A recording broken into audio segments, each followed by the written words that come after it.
Pues vamos a hacer un contexto y entender un poco de qué fue lo que sucedió luego del terremoto, más allá de las cifras que hemos conocido y que ha dado también el presidente Abelardo de la Espriella, pero cuando vemos las imágenes nos sigue sorprendiendo y siempre nos hacemos una pregunta: ¿cómo es posible que se caigan estos edificios?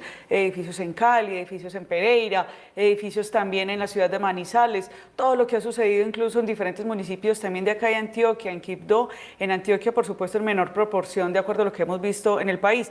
Para eso nos está acompañando el ingeniero civil y profesor de la Universidad de Medellín, él es Mario Hernández. Profesor, gracias por estar en Antioquia Amanece, ¿cómo está? Gracias a ustedes, muchas gracias por la invitación. Bueno, profesor, usted hizo parte de ese grupo de ingenieros y de arquitectos que estuvieron en una misión en diferentes ciudades del país. Cuéntenos cómo fue esa experiencia y qué fue lo que ustedes fueron a hacer, incluso ciudades como Pereira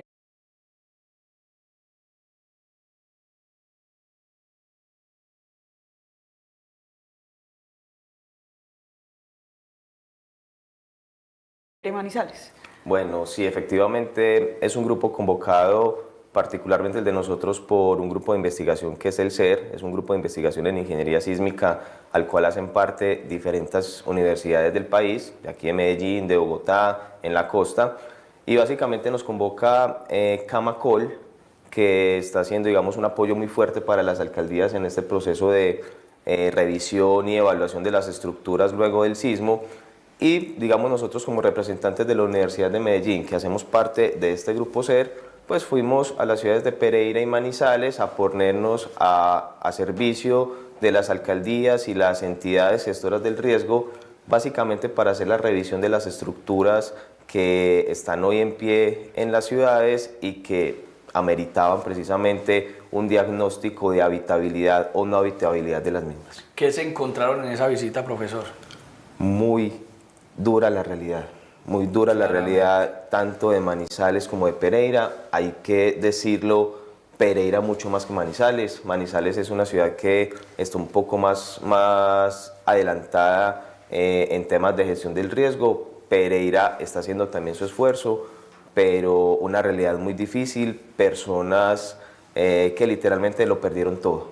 Es decir, unas estructuras que desde casas de 2 pisos hasta edificios de 10, 12 pisos que no pueden ser habitadas, algunas de ellas que estructuralmente pueden estar en buenas condiciones, pero todos los elementos no estructurales, los muros de división entre habitaciones, entre baños, completamente destruidos. En Pereira encontramos unidades completas destruidas, edificios de 3, 4 pisos y edificios altos que definitivamente no pueden habitarse, y una realidad social muy compleja. Albergues, personas que no tienen dónde ir.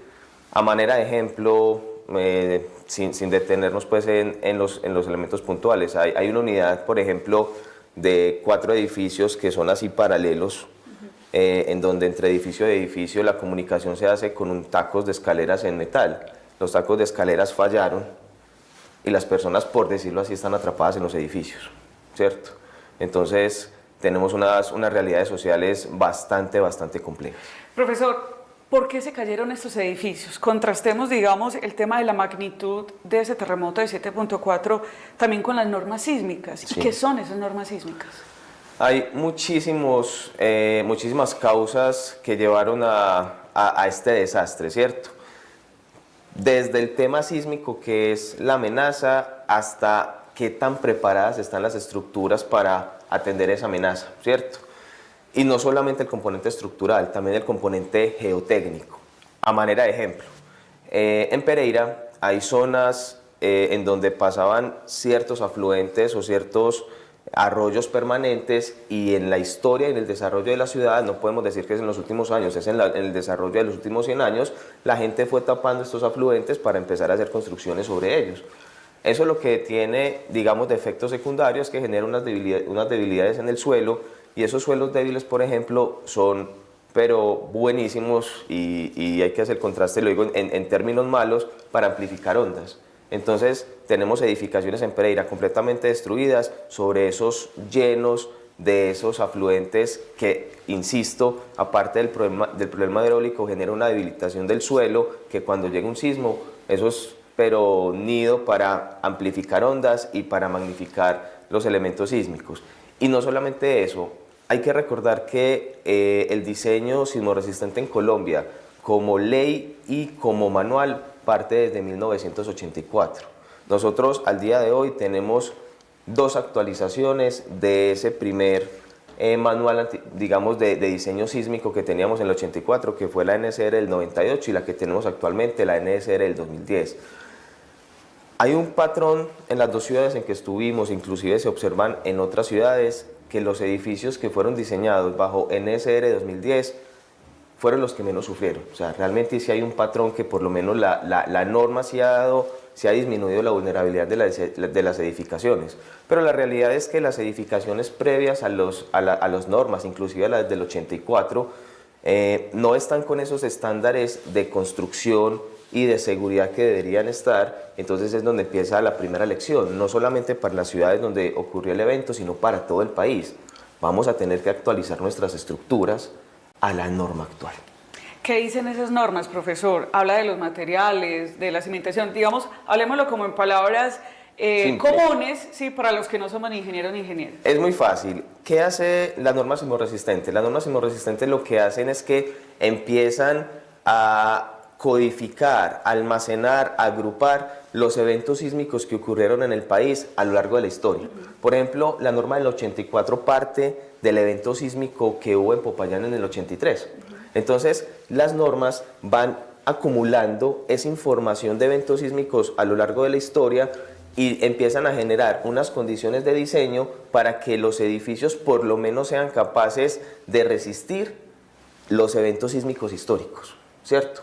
El evento sísmico que tuvimos hace 8 días no ha sido ni menos el más fuerte que ha tenido el país, y en principio bajo la NSR 10 está dentro de lo que un edificio diseñado con esa normatividad debería resistir. E inclusive, vuelvo, insisto, tenemos en las ciudades en general buenos reportes de los edificios diseñados bajo esas normas.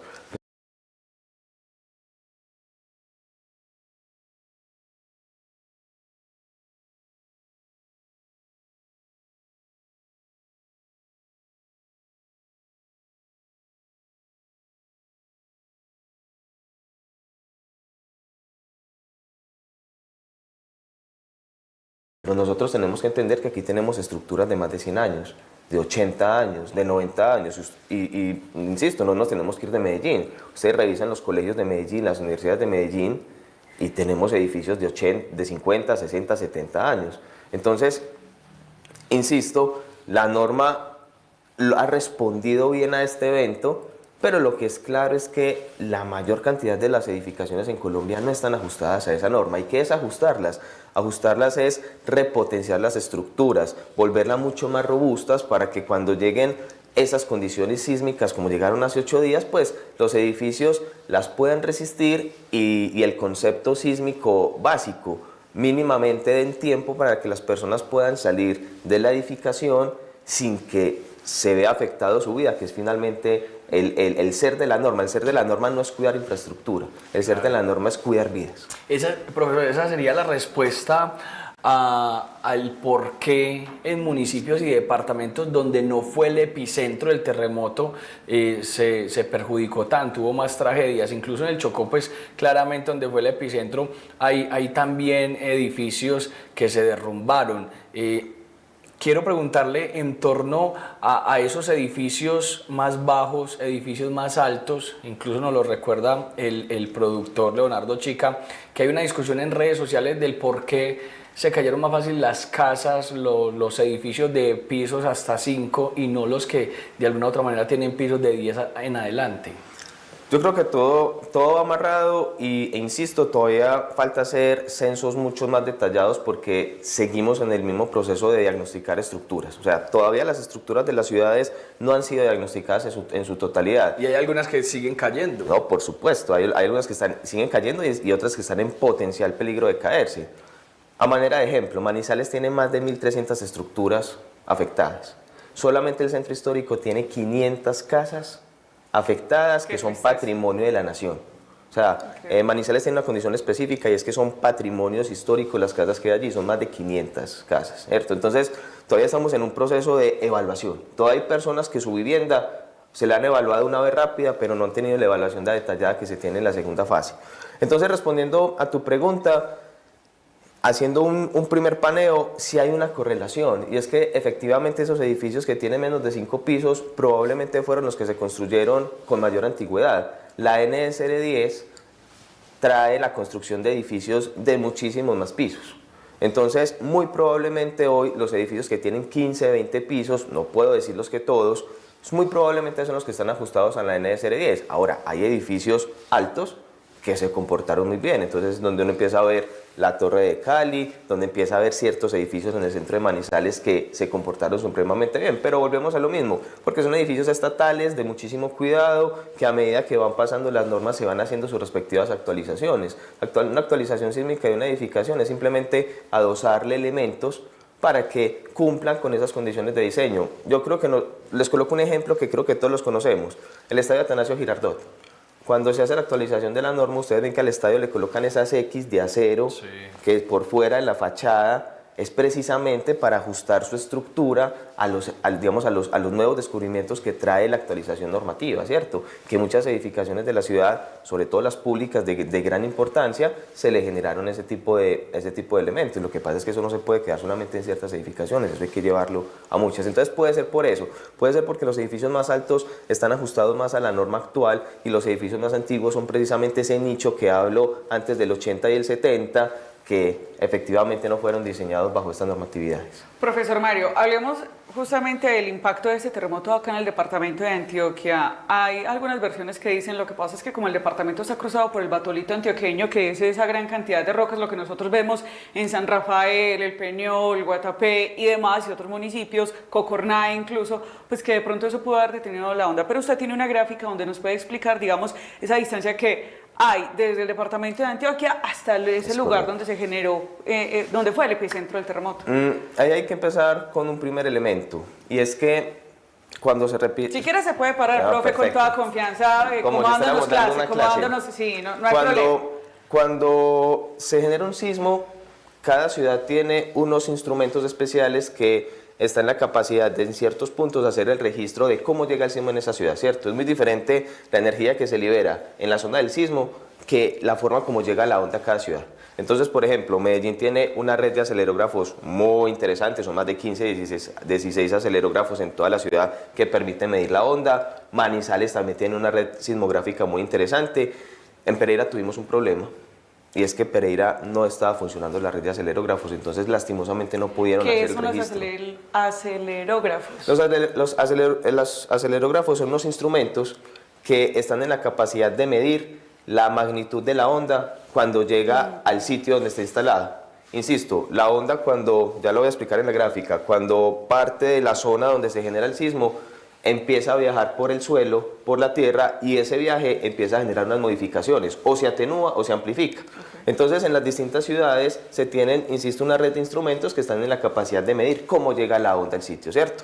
Entonces, cuando revisamos temas de acelerógrafos, en Manizales, por ejemplo, la onda llega, el impacto de la onda llega a un efecto del doble del impacto de la onda aquí en Medellín, ¿cierto? ¿Qué ocurre? Que muchas personas, cuando revisan el epicentro, pues y ponen el epicentro en el Chocó, indican es que Medellín está a la misma distancia, por ejemplo, de Cali.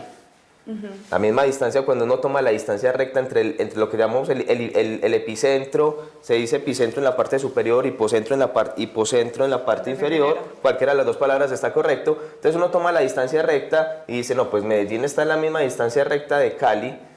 No, entonces quiere decir que si Cali, digamos, sufrió más que Medellín, Medellín está mucho más preparado entonces para el sismo, si estamos a la misma distancia recta. Pero eso no hay que verlo así. Realmente el epicentro es el área, digamos, por donde se libera la energía. Pero esa liberación de la energía no se genera en una sola área, esa liberación de la energía se genera en toda la placa. Particularmente en el evento de la semana pasada, la liberación de la energía se generó casi en todo el límite de Chocó, entre la zona del Valle del Cauca, Risaralda y la zona de Caldas. Realmente no podemos evaluar solamente el punto, que es el que muchas personas están evaluando, sino que hay que evaluar el área completa de liberación energética. Entonces, si nosotros miramos el área, ya evaluando las distancias verdes, esas son las que realmente tenemos que revisar. O sea, el epicentro fue casi que en los 3 departamentos. Es correcto, pero la energía se libera en el área completa.